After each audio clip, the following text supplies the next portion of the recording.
This is Jerry Warner, and he's in trouble.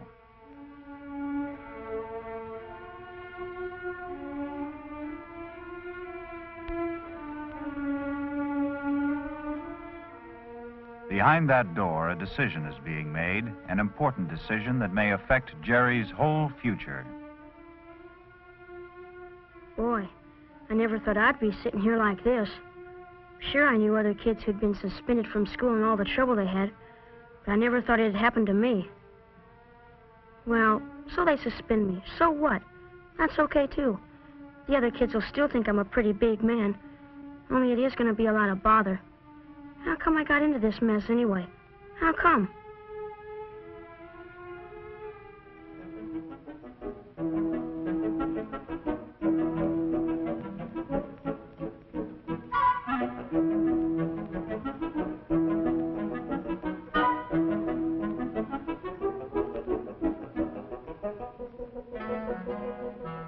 Who do they think they are anyway? Just because they're bigger, they think they can tell everybody what to do. Make me feel like a real punk so my friends can laugh at me. What's the difference if I did run? It's a silly rule anyway. And I didn't hurt anybody. Nobody's gonna tell me what to do.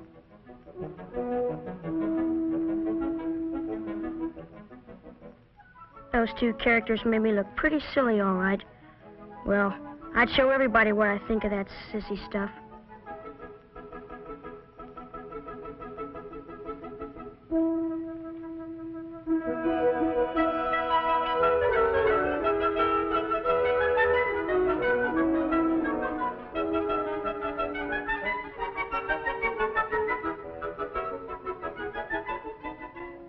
Well, it's not hard to make somebody else look silly either.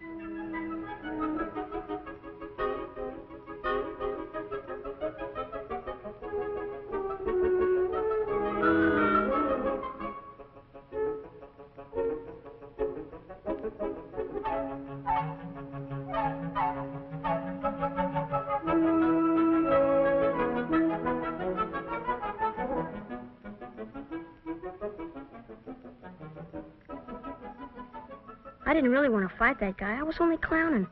But everybody was watching me, and I couldn't back out, could I? They'd think I was chicken. Mom called the whole thing a storm in a teacup. After all, boys will be boys, she said. It wasn't as if I'd done anything terrible, just a little fight. Sure, the school has a rule against fighting, and when you come right down to it, I did start the whole thing. I guess I was in the wrong, but Mom was on my side. So what could I lose? Still, I suppose she had to agree to letting them discipline me. But 1 week on the trash detail, boy, especially in the girls' section, that was really humiliating. The other kids are probably laughing their head off, and at my expense.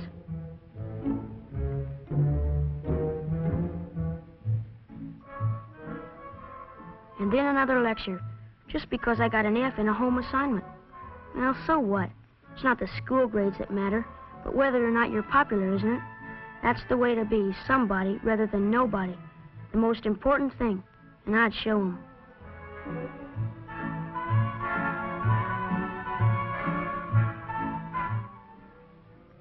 I'd show them that I was somebody, not afraid of anything.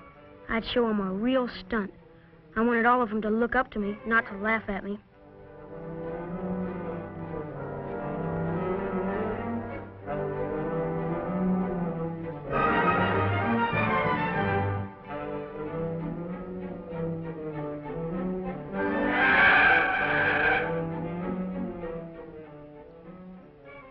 It was a close call, all right, and I was scared.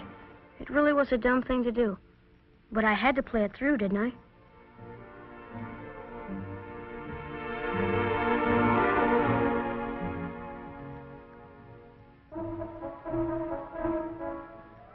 Here it comes, another lecture.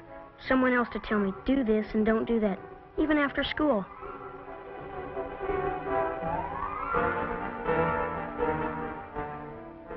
The policeman said that I put myself in danger, as well as setting a bad example.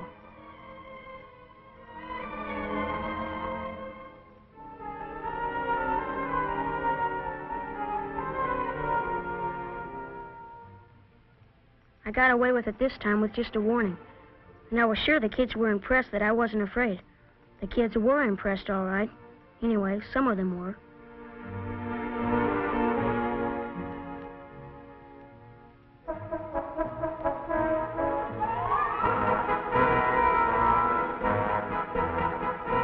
I wondered what all the others thought. Most of them didn't belong to my gang, of course. They thought that getting good grades and obeying the rules were the things to do. Sure, they'd sometimes watch when I did a stunt or something and laugh. I'd sometimes wonder if they were laughing with me or at me. Anyway, I was pretty sure my own group, even though it was a small one, thought I was a big man. That Carol, she was pretty impressed with me, all right. She's okay, only I wonder if she's really the kind of girl I could go for. It may be just that, well, she's always around.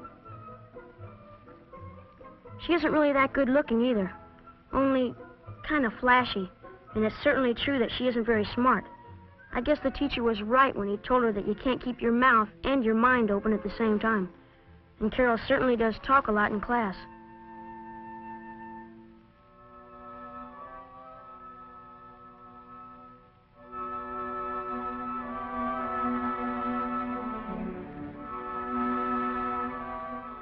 Maybe the fellows of the gang weren't the greatest, but I didn't want to be left out.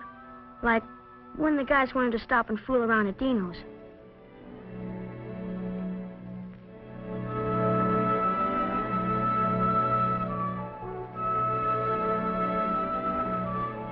I knew very well that I was supposed to go straight home from school, but I just couldn't refuse. I knew I was doing the wrong thing, but I guess it was more important to be accepted by the guys than anything else. I was very late getting home, all right. Mom was real angry with me. I guess I had it coming. Mom said I was grounded and had to stay home Saturday.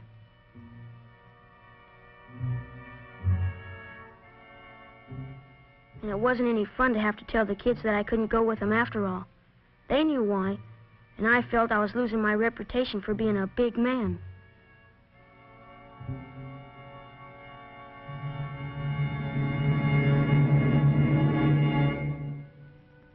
That's when I got my big idea. I really wanted to show them.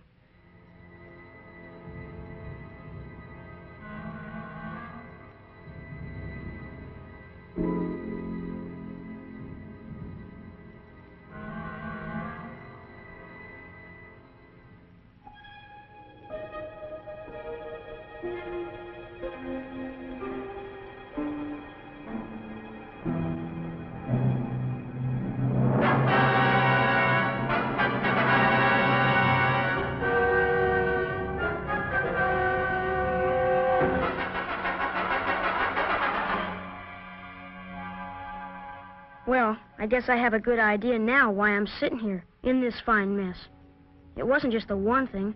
I'd been wrong in a lot of things. I guess I just wasn't too sure of myself, but I wanted to belong. And so I tried to play the big man by showing off and by refusing to listen to anyone with authority. Most of the other kids were getting along with authority okay, and it did seem to pay off for them. But everyone has a boss. I guess it's about time I learned that too. Jerry wanted to be accepted and liked and admired by his friends. But all his showing off and rebellion really just accomplished the opposite in the long run. Playing the big man, he had even placed himself and others in danger and created trouble for his friends. But he was hurting no one nearly as much as he was hurting himself. Well, he had called the tune. Now he had to face the music. But perhaps it wasn't too late. He had been wrong. He knew that now. Perhaps he would get another chance. Jerry did get another chance. He had taken an honest look at himself and had come up with some good answers. If he's smart enough to act upon them, then he is taking the first step toward growing up.